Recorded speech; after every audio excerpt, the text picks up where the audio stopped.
This is our 22nd lesson on the biblical flood, and this is from my book, The Biblical Flood. Most of you have a copy of it, the first edition.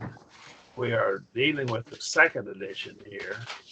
I recorded this material one time before, and the lessons have been lost due to other problems, but the materials, I'm not able to use it. Okay. So what we do, we're just re-recording it, and it's more up to date. I've done more research since I wrote the book. I haven't changed anything that's in the book, essentially. I have also, but I have added more material to it. Right. Okay. Any questions from anybody? All right. Ready? I see you're in. Okay. Well, there are many of the atheistic arguments, and we're going to look at a series of arguments made by a man named Kitcher, which I note in the book and reference him. He's an atheist. And of course, he makes fun of the Bible and the flood, attacks it particularly. Here's a quote from him. In traditional terms, how was the pond drained? Right? If all that water come down from rain, where'd the water go? That's a good question. The whole earth was covered with water, so it covered the mountains. Where'd all the water go? Okay. And the second question, did all kinds of land animals go into Noah's ship? If so, why are there so many kinds that are unrecorded in post-deluge strata? Okay. And of course, these are some of the arguments they make. And some of them are pretty easy to answer. But what we have here is, these are arguments. And if you haven't studied a lot, you could very easily be pulled away from the Bible with these arguments. Sometimes the arguments are just plumb silly, and yet they affect people, and people hear them and don't see through them. Let me illustrate this. I'll get off on this real quickly. Different fossils and different kinds are unrecorded. That means they're not fossilized in the post-deluge strata. First of all, he needs to identify what is post-deluge strata, okay? And secondly, he needs to identify how fossils are preserved. Now, there were millions of American bison slaughtered in the last 250 years in North America, in the Great Plains of North America. And yet you go out on the Great Plains and you can't find hardly any of those, the fossils of those animals. Millions of them slaughtered, and yet there's not a bunch of bones out there. Why? Well, the bones were eaten by other animals, chipmunks and mice and rats. They gnaw on bones to get calcium and magnesium and other minerals that they need to be healthy. So other animals will actually chew the bones up and eat them. So that actually happens. And so unless the fossil is buried or the organism is buried quickly, it'll be eaten by predators and by scavengers, mostly scavengers. Okay. So that second one is pretty easy to answer. How were the domestic economies managed during the voyage of the Ark? I have a reference, a book that I refer to that I believe answers that question. All right. And the fourth one is, why are some very delicate marine invertebrates, which would have been likely to sink more slowly, found in the very lowest levels? Okay. So why were they found in the lowest levels? Again, it gets into the mechanism by which the flood occurred. Right. While all the modern fishes, the telestine fishes, which on the standard account emerged only in the age of dinosaurs and became spectacularly successful as the reign of the dinosaurs came to an end, found only in late flood deposits. Again, he is taking his view of the flood wrong, okay? But he has made the claim that these animals, these fish, evolved. And of course, that's a fallacious argument. He's assumed something that's essential to his whole system. That's organic macroevolution. Here's Kitcher's basic argument. If Marion, and that you can put any person's name there, can explain how the pond was drained, then there's an explanation for how the pond was drained. Well, that's certainly true, right? Then he argues, well, Marion cannot explain how the pond was drained, which of course he denies the antecedent here, which is a logical fallacy. So his whole argument contains a logical fallacy based upon fallacious reasoning. So this gets into our problem is we don't know how to reason anymore. And people make arguments like this. And so they say, you can't explain it, therefore it must not be an explanation. Well, that would not apply to anybody except God. If an omniscient being can't explain it, then there is no explanation. But Marion's not omniscient. And I freely admit that there's many things I don't know. But that doesn't mean they're not true. Okay? I don't know for sure who murdered President Kennedy, John Kennedy. And I know who was accused of it, but he was never tried and convicted. And so he was murdered. He was killed before he actually went to trial. So our problem is, just because I don't know for sure who did it, that doesn't mean someone didn't do it. And I know he was murdered, so that was evident. Okay, so I can't explain it, therefore it didn't happen. Well, that's not true. So there's not an explanation for how the pond was drained. Again, he's made an assumption about what caused the flood. We'll be dealing with this. He denies the antecedent. Here's what he does. Now let's look at this. The antecedent, A-N-T-E, this part here, A-N-T-E, and move my mouse underneath it, is Latin for before. There's a postcedent also, which goes after P-O-S-T-cedent. So the antecedent is if Marion, and so it's Marion can explain how the pond was drained. So from here to here is your antecedent. Then he turns around and he says cannot. If Marion can, Marion cannot. So see, he denies this antecedent here, which of course is a logical fallacy to begin with. See, if I can explain it, then there is an explanation. Well, that's certainly true.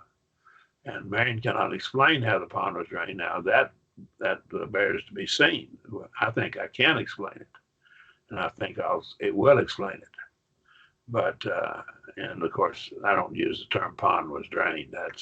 He's being silly and ridiculous. Okay, but right here's an illustration of denying the antecedent. Now, I believe we had this same illustration last week, but it's hard to do it again. If Joe is a citizen of Iowa, then Joe is a citizen of the United States. The antecedent is here. The antecedent here is Joe is a citizen of Iowa. So this term right in from where my mouse is moving back and forth, and I'll move it under it. That right there, Joe is a citizen of Iowa, is the antecedent. Then what follows it, this is called the consequent. Joe is a citizen of the United States. Well, that's a true statement. That is absolutely true because all Iowa citizens are citizens of the United States. Joe is not a citizen of Iowa, and probably most of you know someone named Joe who's not a citizen of Iowa. All right, and that would be a true statement. Then Joe's not a citizen of the United States. Well, see, now that's not necessarily true because I know several people named Joe who are not citizens of Iowa but are citizens of the United States. And I can name probably 4 or 5 real quickly. Okay? So right here, then, we see how fallacious the argument is. It just doesn't prove it. This first premise is true. The second premise is true. But the conclusion is not true for some people named Joe. Now, there are probably people named Joe in other countries that aren't citizens of the United States. But what I'm saying here is these first and second premises do not prove even though they're both true, they don't prove the conclusion. It's bad reasoning. See it with this simple illustration.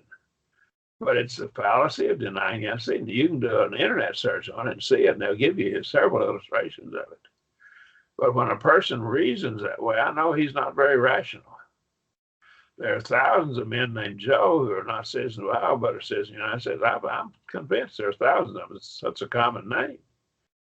And so I would say maybe even tens of thousands of them, okay, that are named Joe. And any questions or comments? Hurley, and very good. This is one of the best that I know of. Not necessarily the best, but I would highly recommend this book by Hurley. It's a logic book. When the premises of an argument state that nothing has been proven one way or the other about something, and the conclusion then makes a definite assertion about the thing, the argument commits to appeal to ignorance.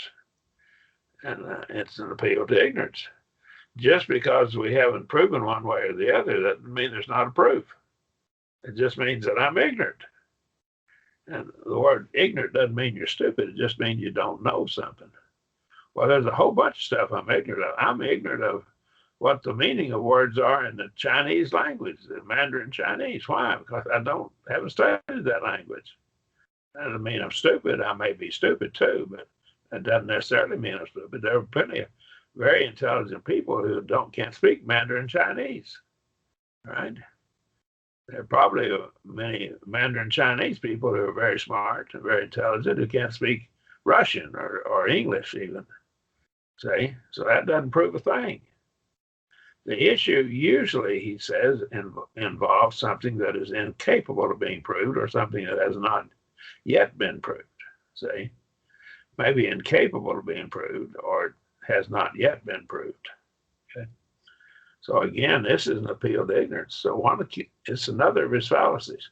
His first fallacy was denying the antecedent. His second is he's appealing to ignorance. And so it's an appeal to ignorance. There's a Latin term, argumentum ad ignorantium, is committed whenever it is argued that a proposition is true simply on the basis that it has not been proven false, or that it is false because it's not been proved true. But our ignorance of how to prove or disprove a proposition clearly does not establish either the truth or the falsehood of the proposition. What we have to say is, if we haven't proven it or haven't disproven it, then we have to say this is something we don't know for sure. And there may be other information where it would contradict. Now, that would go into the area of disproving it, see? It contradicts something we know for sure to be true, and we'd have to say it'd have to be false. But so that would disprove it, of course. Again, there are some things we just don't know. Right? The atheist reserves for himself the right to reconstruct his model to explain more physical phenomena, but he denies that right to the theist. He wants to hold, Kitcher, for example, wants to hold to the idea that 40 days of rainfall caused the flood. We dealt with that last week in our last lesson. Again, he's just not rational. And that's what I find atheists, they're just not rational. I've run into them time and time again. They're irrational. And I find this very, very, it's ubiquitous among these people, just everywhere among them. By this, the atheist is guilty of the fallacy of special pleading. Why? Because he reserves for himself the right to reconstruct his model. They keep tweaking their atheistic model of how the universe was created and how the geology occurred and how the mountains were built and all of that. And yet they don't allow Christians to tweak their interpretation of the scriptures. And in fact, when they have to go beyond the scriptures to use, as we have set forth, laws of science, laws of nature, and then the facts of nature, the things that we see out there. So he's guilty of the special pleading. Now, I like to use this to illustrate this fallacy. I plead that you let me be special, that you let me do something that I'm not going to let you do. Say, treat me special. So that's what I see here. Atheist is guilty of that fallacy, special pleading.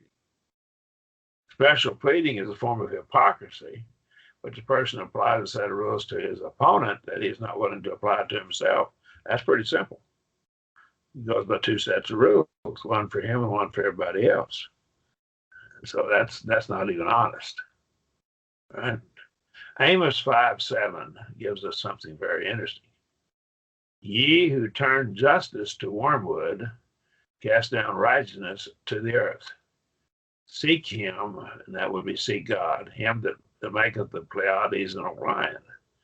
Now again, we get into this. What does the Hebrew word Pleiades and Orion mean? This is American Standard Version. And turneth the shadow of death into the morning, maketh the day dark with night. All right, now that calleth for the waters of the sea and poureth them out on the face of the earth. Jehovah, the Lord, is his name. So the waters are poured out, the sea are poured out upon the face of the earth. That bringeth sudden destruction upon the strong. So the destruction cometh upon the fortress. This sounds, we need to look at what is this Pleiades and Orion? What are these? We need to look at other translations. That's some help to us. But the best thing to do would be go back and look at what the Hebrew actually means. So again, if you don't have the access to the Hebrew, I would encourage you to use several good translations. I would recommend the King James American Standard to start, 1901 American Standard. Then I would recommend the New American Standard. And from that, I would probably go to the New King James, probably about equal to the New American Standard. And then I would go to the English Standard Version. Then I might look at some other translations after that. That would be the order which I would take it, King James American Standard. And maybe the New American Standard and King James are kind of a toss-up as to which one would be third. The New American Standard is Jekyll and Hyde. Sometimes it's real good, sometimes it's not. But it's not real good, but it really does a lot of good research on it. So I would look at those versions, and of course I'm looking at the Hebrew. We're going to look at the Hebrew is what we're going to look at. The Hebrew word translated Orion. Let's go back now. Let's look at it. This is Orion here in verse 8. I'm moving my mouse around it.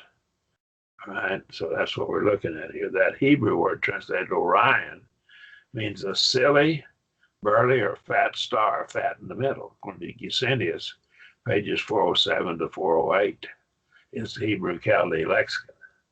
So it's a star that's fat in the middle. So it bulges in the middle. It's burly or fat star. Now the Jews did not make a difference or differentiate between a star and a planet. They both shine or appear like each other. And so they didn't understand that they were different, but their language didn't make a differentiate or distinction between the planets or stars. Orion, according to Job 38:31, again, we're letting the Bible define the word for us now. The Bible should have the right to define its own words. And Orion has bands or rings, according to Job 38:31. So we'll look at that. Canst thou bind the cluster of Pleiades? Okay, we'll get back to Pleiades. We'll have to come to that in a little bit. Or loose the bands of Orion. So they're called bands. But now if we look at the word bands, the Hebrew word is translated bands, we'll see that it's frequently translated rings, like a ring on your finger, or a ring in your nose, a ring in your earring, nose ring, or a ring on your hand. So that's the same word that's used for that. So a ring or a band of Orion. So Orion, this silly star, fat in the middle, has rings around it, or rings. That's how range the bands of Orion. Let's go back and see. Notice it's plural bands, rings of Orion. So if this is a planet, it has rings around it, right? Since the Hebrews didn't make any distinction between a star and a planet, this probably refers to a planet with rings like Saturn. Well, Saturn's not the only planet that has rings around it, okay? Not the only one. The rings of the Jovian planets, now the Jovian planets would be the four big planets would be Jupiter, Saturn, Uranus, and Neptune. These four planets are called Jovian planets, are comprised mostly of ice particles that are extremely cold. These particles are near absolute zero, which will be about negative 459 degrees Fahrenheit approximately, and negative 273 degrees Celsius. That's as cold as you can get. These are rounded numbers, but they're pretty close to that. These are approximations. So you can't get any colder than that. That's absolute zero. There's no, at that point, there's no heat energy in it at all. Had to be very close to the Earth. And I'm saying a planet caused the flood. If we go back here now, we can see that we have here the rings of the planets. Let's go back right here. Amos, in talking about what I believe is talking about the flood, when the waters of the sea covered the land, say, and Pleiades and Orion were involved in it as well in this context. Right. The rings of the Jovian planets then are made primarily of ice, composed mostly of ice. Now, deep space probes have verified this. If a planet caused the flood, and I believe it was tidal in nature, it had to come very close to the Earth, closer than our moon does, which causes tide of over 50 feet or 15 meters in some localities. Now, we see this, and I cite Macmillan pages 63 and 78 through 79. The mass of the planet would have to be less than the mass of the Earth, otherwise it would capture the Earth, it would dominate the Earth. It would pull the Earth with it. Right? Now, here is the Bay of Fundy. Here's two pictures when the tide is high, when the tide is low. Now look at this. This is the same ship. Now, they have to move ships out if they're loaded because they'll break the keel on a ship. If it's fully loaded, the ship's fully loaded. This one's not fully loaded, but see how far it's gone down? That's quite some distance. And that's the tide. If we move my mouse around way back over here, there's your water. So this boat has gone up and down significantly in low, between low and high tide. Now, the following website, and I would encourage you to get this website and you can look at it. It's a time-lapse view of the tides of the Bay of Fundy. And this is in Nova Scotia, and which is part of Canada, of course. And they claim that the Bay of Fundy has the highest tides on the Earth. And as far as they know, there's no tides that are higher than this. But the tides there, I think, run this 50 foot in some situations, some places, some instances when the sun and the moon line up good, it'll have 50-foot tides. That's pretty high tide. It moves up and down by 50 feet in one day. And so the following website gives a time lapse, and so you can go to this website. Of course, you can pause this on the internet and look at it and view this. We won't do this because it'll kick me out of my Skype. Okay, that's what it'll do. I'll lose Skype if I go to that link. The Earth would have to nearly capture the planet as another moon in order to give the 150 days breaking up the fountains of the deep. Now remember, we had two things occurring. We had 40 days of rainfall and then breaking up the fountains of the deep. We also had a third thing occurring, that was 150 days. There was 40 days of rain, 150 days of breaking up the fountains of the deep. There was 150 days of the windows of heaven. And so we have three different mechanisms involved. And it was 150 days. Now we're going to look at this in Genesis 2:24 through 8:5. We see that this period of time. So I would encourage you to study this. You need to study Genesis 6, 7, 8, and 9. Probably read those. Would be good to read those chapters once a week during this class. Be helpful to you. The planet, which I'm claiming a planet, God providentially brought a planet close to the Earth with rings around it. And that planet would have to be smaller than the Earth, otherwise it'd pull the Earth with it, capture the Earth as its moon. All right. It probably had rings, mostly ice. All right. Now, in Genesis 7:24 through 8:2, we'll read it now. And the waters prevailed upon the earth 150 days. There it is. And see, the waters prevailed, and they did not begin to abate or go down till after the 150 days. And God remembered Noah and all the beasts and all the cattle that were with him in the ark. And God made a wind to pass over the earth, and the waters assuaged. Assuaged means they started going down, decreasing. There was also a wind that occurred at this time, that we'll get to that later. So we have another phenomenon we need to explain, and it will help us to explain some things we see that the atheists argue that the Christians cannot, or the Bible doesn't explain, but I believe it does. So we'll be looking at that as well.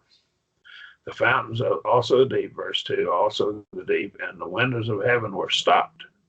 So they were stopped after, notice it's after the 150 days. The waters assuaged, and the fountains also the deep, and the windows of heaven were stopped. So here, the windows of heaven and the fountains of the deep were stopped after the 150 days. And the rain from heaven was restrained. Now, remember we told you earlier, and you may have forgotten this, there's more than one word that's translated rain. We have to deal with that as well. All right? And the waters returned from off the earth continually. So they began to continually now start returning. Return where? Where? They returned from where they came. That's what that implies. The word returned implies that. So where did they return to? They went back to where they came from, all right? And after the end of the 150 days, the waters decreased. They began to decrease after the end of it. And the ark rested that's pretty clear. It didn't start decreasing until 150 days after the flood began. And the ark rested in the seventh month, on the 17th day of the month, upon the mountains of Ararat, and the waters decreased continually until the 10th month. In the 10th month, on the first day of the month, were the tops of the mountains seen. So they began to see the tops of the mountain. Now notice, the ark came to rest, and then the waters began to decrease. When the waters began to decrease, the rest came to rest in the mountains of Ararat, upon the mountains. So it's not on top of a mountain. That's the misnomer. It doesn't say that. It's mountains, plural.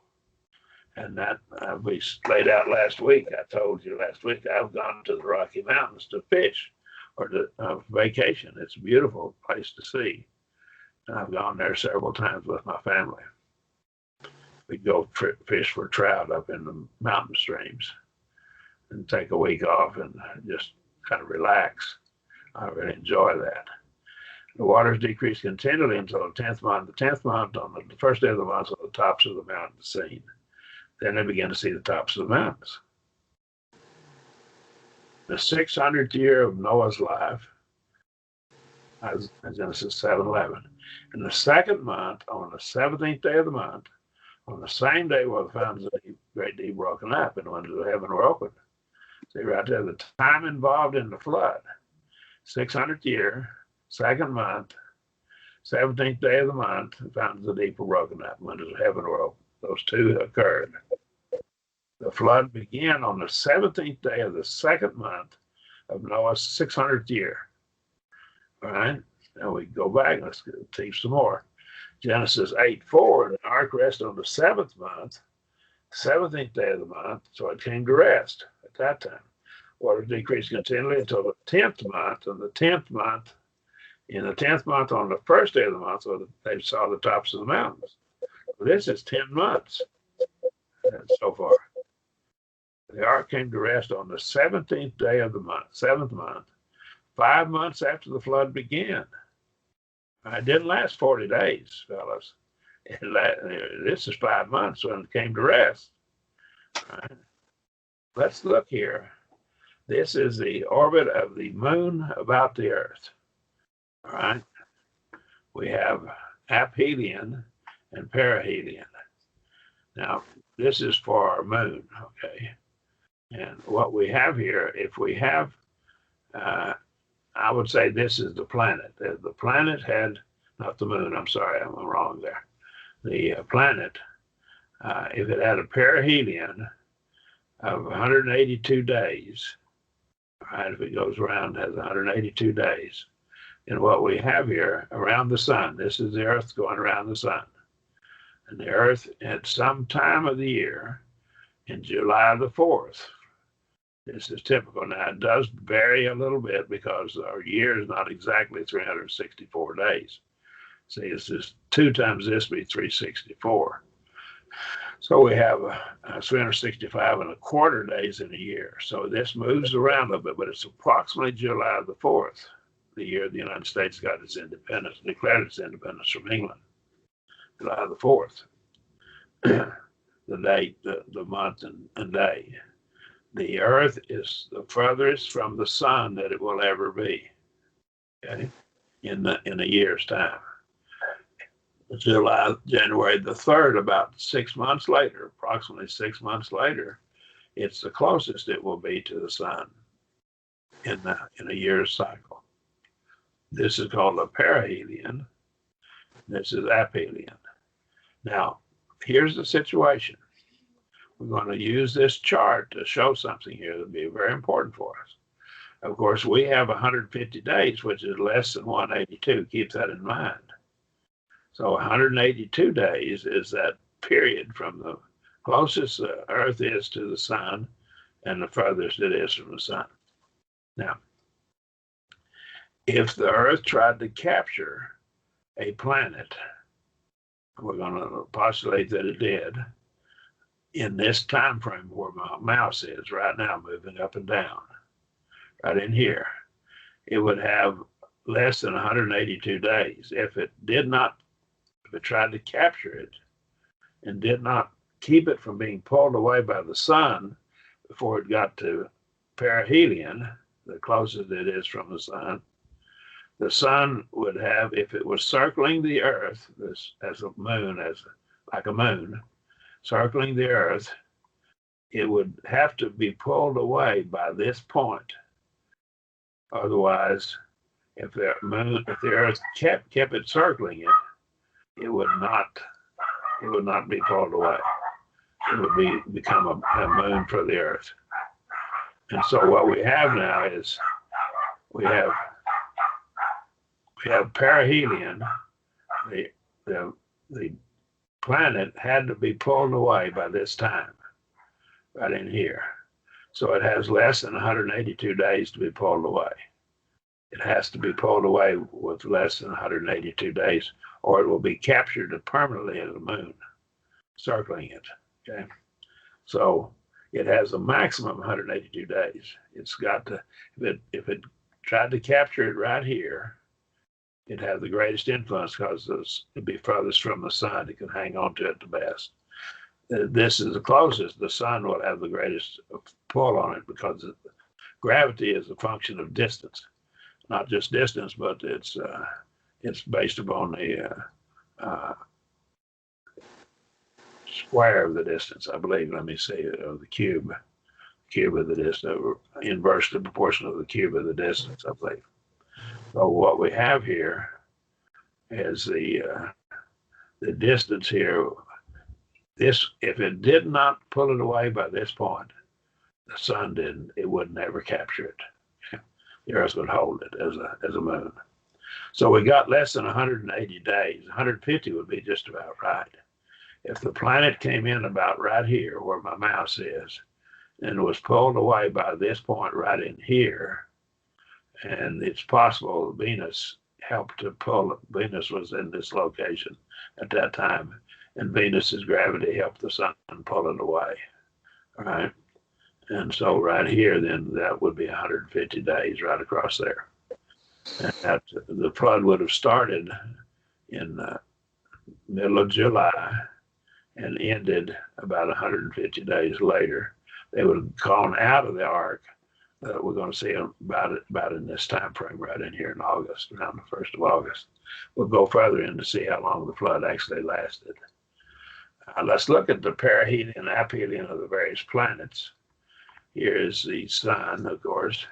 Here's Mercury that's in orbit around. It's the closest inner orbit to the sun. Then we have Venus with the next one, and the Earth, and then we have Mars. Now, these are called the terrestrial planets. The other four planets are called Jovian planets. And then, of course, they argue about whether or not Pluto is actually a planet, okay? So we won't get into that discussion, okay? But right here, these are your orbits of your planets. So they're not circular, they're somewhat egg-shaped or elliptical. So see, here's the sun, and sometimes Venus, Mercury is closer than other times. So it circles around in an elliptical orbit. So does Venus and Earth. Earth's orbit is pretty well round, but it's still elliptical. It's not, it has variation in distance. July the 4th, it's the closest it's going to be. It's going the furthest away it's going to be from the sun. The reason it's hot in the northern hemisphere is because the Earth's tilt toward the sun, the tilted axis of the Earth. And in January, when we're tilted away from the Earth, we're closest, so it warms us up the most. That helps us to not have extremes of temperature. July the 4th and January the 3rd are 182 days apart. Keep that in mind here. So that's what they are. All right. Now, here's my postulation. The planet Mercury, I believe it was the planet Mercury. I think the evidence is pretty clear it was. It was in orbit, in an elliptical orbit, went out past the Earth. And the planet itself then came across the Earth, and the Earth tried to capture it as another moon. It began to circle the Earth in cycles, about 50-day revolutions around the Earth. So the sun was pulling on it hard, and the Earth tried to capture it. And it did this at this point about right in here, a little after July the 4th, in this time frame right in here. So it tried to capture it right here now. As it comes in, it comes toward the Earth. It comes across, it came in like this, right? As it circled probably 3 times, maybe 4, I think 3 though. And we'll see the evidence for three times it circled the Earth. And each time it got closer to the sun, and the sun kept tugging on it, pulling it away. I think the planet Venus came in about this time also. This is your ecliptic plane across here. So it came in from here around, and it then helped the sun with its gravity as well to pull it away. Now, if we get 1 million miles from the Earth toward the sun, it's about 93 million miles on average from the sun to the Earth. You get 1 million miles from the Earth toward the sun, about 92 million miles from the sun, and 1 million miles from the Earth. The gravity of the two are about equal. So this planet would circle out, and it didn't go 1 million miles. It come out a little less. Then the second time it went a little further out here. And the third time it went a little further, and it will circle back one more time around, probably 3.5 cycles, one back around, and then this time it got pulled away. And Venus was probably helping the sun do it. We'll see why Venus a little bit later. Now, as it comes across then, it's getting close to the Earth, creating a tremendous effect on the gravity of the Earth. It also, as if the moon was in the right position, part of its rings would have been attracted to the moon. And so the far side of the moon, it would have come in from the far side of the moon, and it would have impacted it, and it would have cratered it. So the far side of the moon looks different than the near side of the moon. That's very interesting. The near side seems to have more than the far side, right? So we'll get into this as we lay out more and more information on this. This is my explanation of the flood, but there's more to it than this, okay? Now, if the gravitational field of the sun did not capture the planet before the Earth's perihelion, which occurs January 3rd, the planet would probably be captured as a moon, right? Time of the tidal activity must be less than 182 days, which we got 150 days, which will fit just quite well, right? And now, again, my claim is that it comes around and it revolves probably three and a half times, which would be one half, and then that's 1, 2, 3 and a half back around. And it cycles back around. That's probably what happened. I think there's other evidence that would be 3 cycles. They would be 50 days each. What I did is I went out, remember we said the gravity of the sun, it's about 93 million miles approximately from the Earth, about 1 million miles from the Earth toward the sun. The sun's gravity and the Earth's gravity are equal. So this would have been pulled away, gotten pretty close to that distance each time. The planet would have taken about a 50-day cycle to get around in that big an orbit around. And so that would do it. I did some math on it and figured it out. So that's about right. And we see other information as well to that effect. All right. So we also had a magnetic field, this planet did. I believe we have evidence of a magnetic field. We'll look at that later. But it came in. This is the ecliptic plane. Let me go back and explain what the ecliptic plane.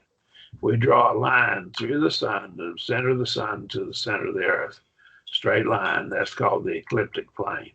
Most of your planets are pretty well lined up with that plane around here. If this planet came in above the ecliptic plane, it would move in a downward cycle, downward ways. And this is in the ecliptic plane here. Again, I believe it was Orion. It had rings, bands. So it was tilted. So the planet was tilted, and it had a magnetic field.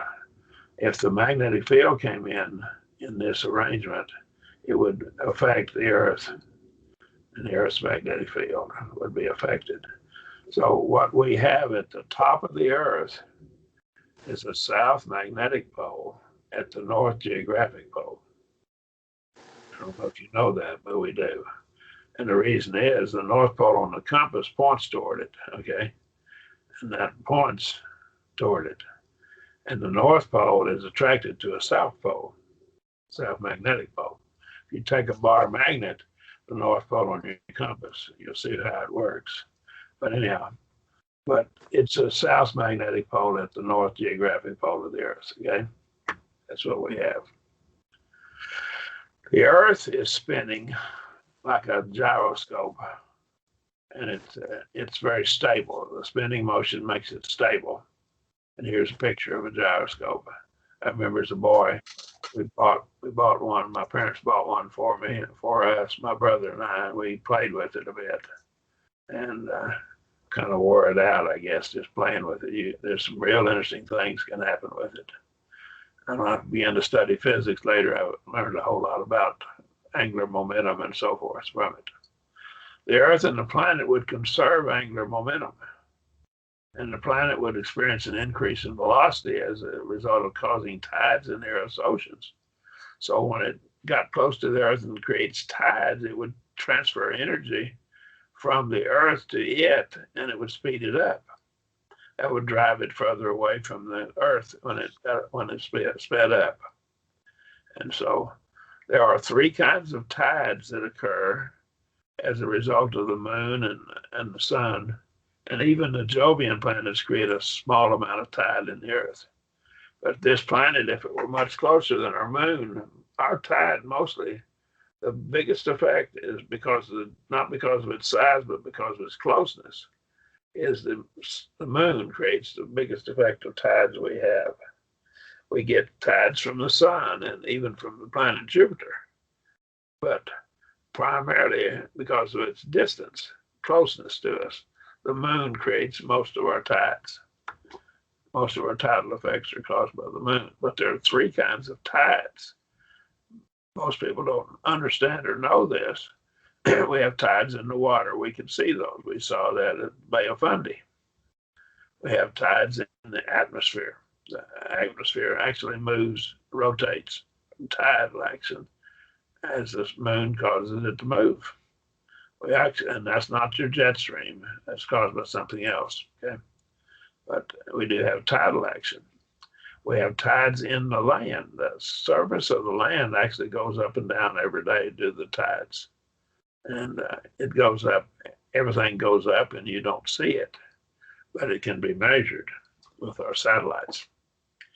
The increase in velocity would transfer its angular momentum and change it into velocity, linear velocity, due to the change of angular momentum and speed up the planet, drive it further away from the Earth. Each time it went around, as it sped up due to transferring a kinetic energy, rotational energy, to the angular momentum, we call it, transferring it to the planet, it would speed it up, drive it further away each time. Increase in velocity would aid the planet in escaping the gravitational field of the Earth. That's what would happen. Now, thus, and Clancy tells us more about tidal forces. Thus, while the tidal forces are slowing down the rotation of the Earth, they talk about tidal forces of the moon's revolution around the Earth is becoming faster and faster, so it speeds up. It's a transfer of angular momentum. The effect on the moon could have been predicted on more general grounds, the law of the conservation of angular momentum, basic principle of physics. If you take general physics in college, you'll get this. You get this information. At present, the average Earth-Moon distance is 384,402 kilometers, or about 289,000 miles. This distance is increasing with time as a result of tidal effects by about 4 centimeters per year at present. Well, it's 2.54 centimeters make an inch for you that know the English system. 2.54 centimeters per inch. Planet would slow down the Earth's rotational speed and increase its speed. So it would actually change the rotation of the length of the day in the Earth itself. I think there's some evidence of that change. We'll show that later as well. So it would change the angular momentum, the rotational speed of the Earth. Right?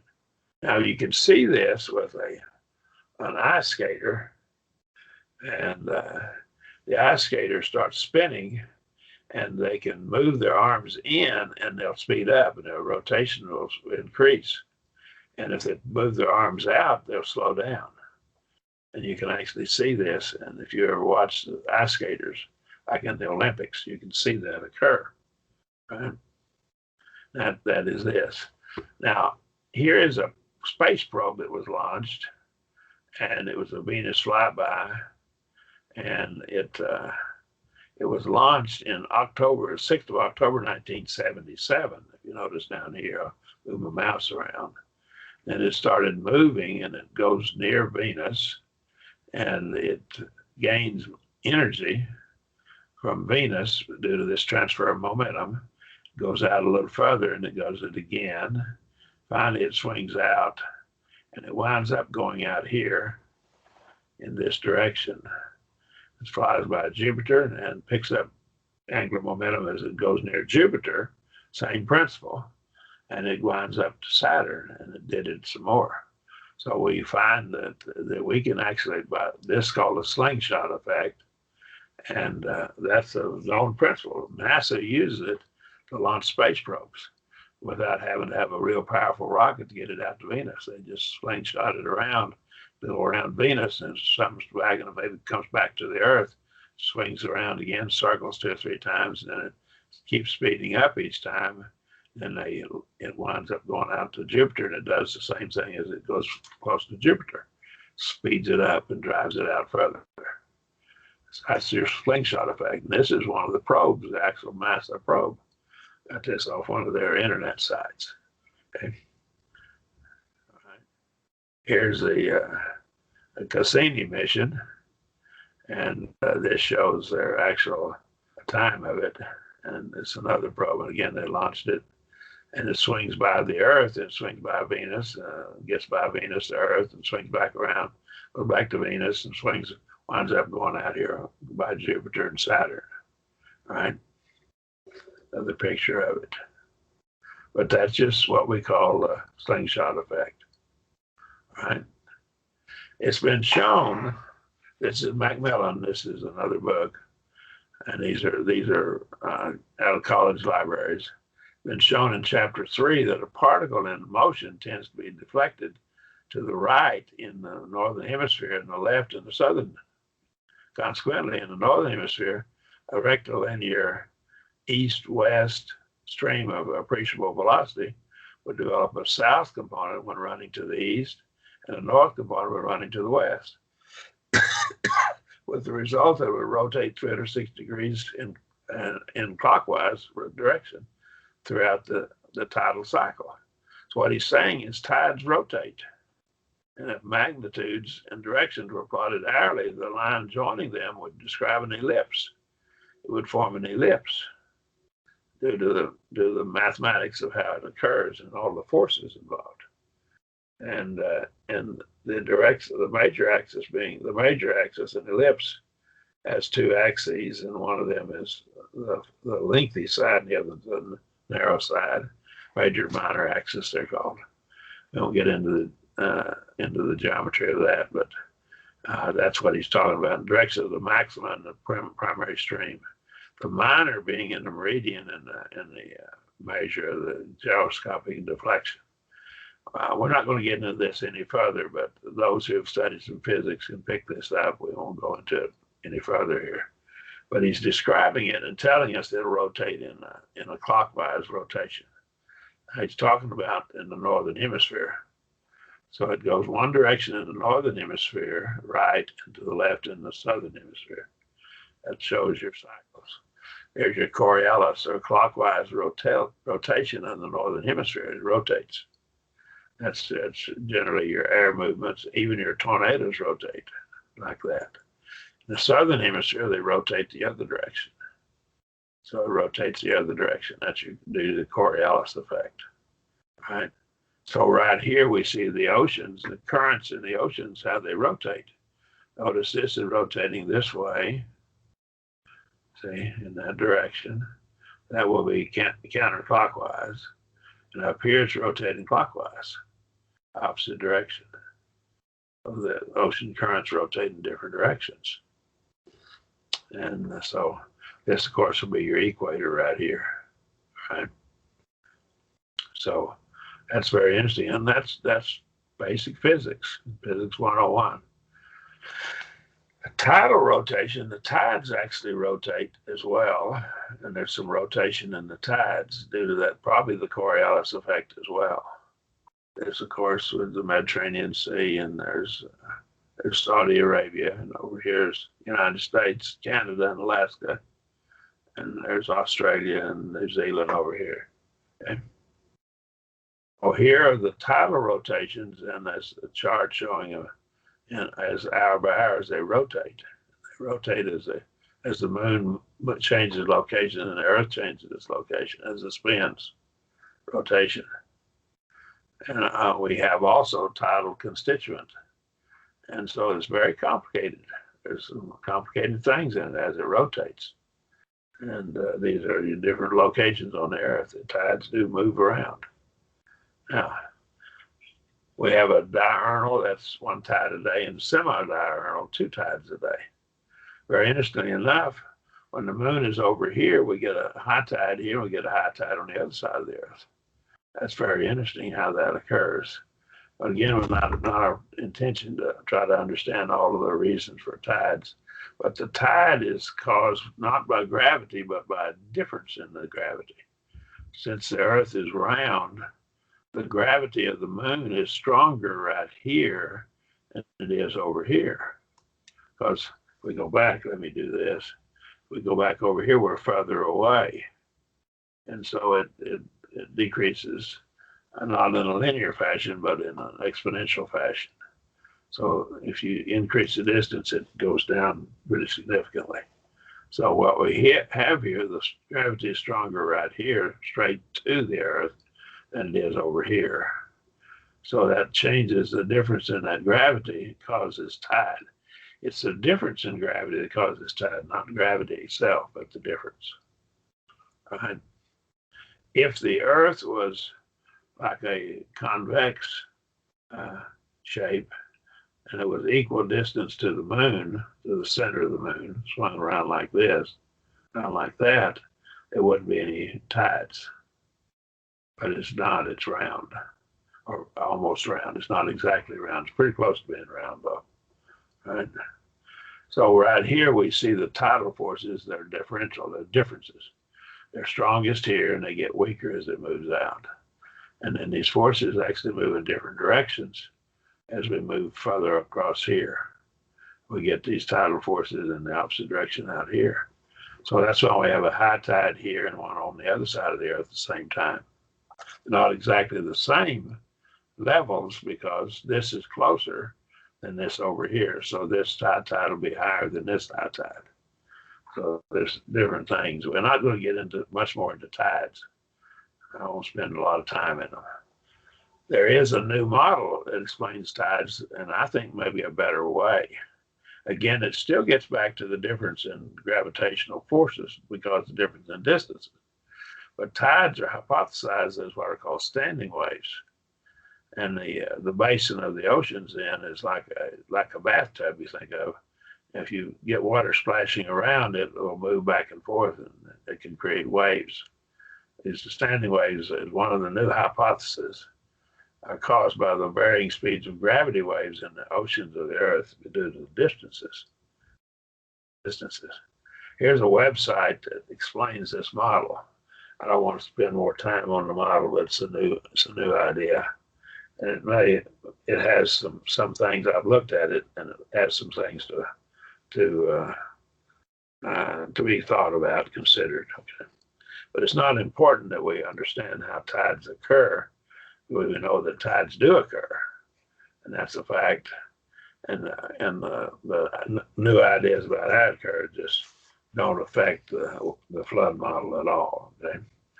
Here's your standing waves model, and this is reflected waves back and forth. And they go up and down, and this shows you how the tides would change in amplitude from day to day. And this fits the standing wave pattern quite well. This has been graphed, and it looks like a standing wave. I've done a lot of standing wave analysis in my electrical engineering that I've done, and RF system, radio systems, and they are critical that we don't like standing waves on our transmission lines. Here's another pattern for it over a year's period, 400-day period, a little over a year. And it looks like standing waves to me. Sure does when they graph it. There's a pattern to it. Notice these humps at regular intervals here. And so that's kind of, it does look like a standing wave pattern. This is a new idea, and it may or may not have take traction. When a gravitational field is uniform, all the parts of the freely falling body experience exactly the same gravitational acceleration. But over large enough scales, gravity is always non-uniform. And the acceleration of gravity varies from place to place. The result is a force that tends to stretch or compress an object. So it stretches or compresses it. Ocean tides are an important manifestation of this force, in which the oceans are stretched by the non-uniform gravitational forces of the moon and the sun. The moon and the sun are our primary forces causing our gravity. For that reason, the forces associated with the variation of gravitational field from place to place are called tidal forces, but they're different. Pascal, Wilson and Pascal, this is a university level general physics book. Tidal forces arise not from gravity itself, but by differences in gravity. Tidal force, therefore, drops even more rapidly with distance than does gravity itself, being inversely proportional to the cube of the distance. So we have the cube that's raised to the third power. That's why the moon is the dominant influence on the ocean tides, even though the sun's gravity is much stronger at Earth than the moon's. The distance from the sun is so great that the moon's tidal forces are greater. So it's with the cube of the distance. Okay. We don't get into the formula for it, but we do have to cube or raise to the third power of that distance. Now, I hope this has helped this kind of gets us started a bit. I'm claiming it was tidal in nature, and we'll get more into that next week. Are there questions or comments anyone has?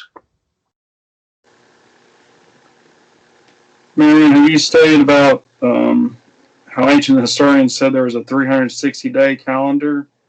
And does that have anything to do with the flood? The what now? 360-day calendar? Mm-hmm. I'm sorry, I missed your point. Well, ancient historians say that there was a 360-day calendar. And I was just wondering if that's entirely possible. In fact, our 360 degrees comes from this idea of 360-day calendar. And so that's how we get 360 degrees in a circle, because the sundial had 360 tick marks on it around it for depicting each day of the year. I think that as we've laid it out, that this slowed the Earth's rotation down, all right? Changed the Earth's rotational speed, right? So what we get here is we do have it did affect the Earth, and I think we'll see some evidence of this later. And we'll put the evidence in there a little bit later. The 360 days may be a rounded number. The Mesopotamians, which would be Ur of Chaldees in that area where Abraham came from, they had a sexagesimal mathematics system, base 60 mathematics. So they divided their time up into 360, which would be a multiple of 60. And that may be where it came from. They also had 60 minutes and 60 seconds, and that's where that came from, a base 60 number system. Made the math simpler when they didn't have the number 0. Number 0 is a very important number in mathematics. It does more than just a placeholder, okay? It's very important. I don't know if I've answered your question, but we'll be dealing with this length of the day as we develop this a little further. I think the day was shorter. The time of number was shorter before. The rotational speed of the Earth was faster before the flood than it is now. I think it slowed down. I think we'll show that rotation, that effect. Of course, it could have pulled the Earth a little ways away from the sun and affected it there as well. Okay. All right. Any other questions, comments? Can you go back to the chart where it shows Venus and all that? I can't remember exactly the chart, to be honest, but can you go back to that one, Annie? I guess I'll just tell you when to stop.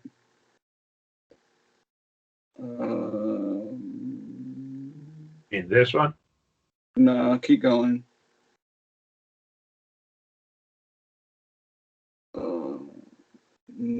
Close. Yeah, that one, I guess. I'll have one with Venus in it later. Oh, okay. And probably next week. Okay. But I just got an introduction into this time. So my question kind of is about, okay, so we know God made a covenant with Noah and all of us that he'll never flood the earth again. So can it be shown scientifically how's the case that Earth can no longer capture a planet? Or I think it could if the planet was there. I just don't think it'll ever be there again. God's promised us it won't happen again. I think before the flood that Mercury was in a very highly elliptical orbit, and its rotation was above the ecliptic plane. Most of the other planets are lined up. The ecliptic plane is from the dead center of the sun, dead center of the Earth, draw a straight line going out into space.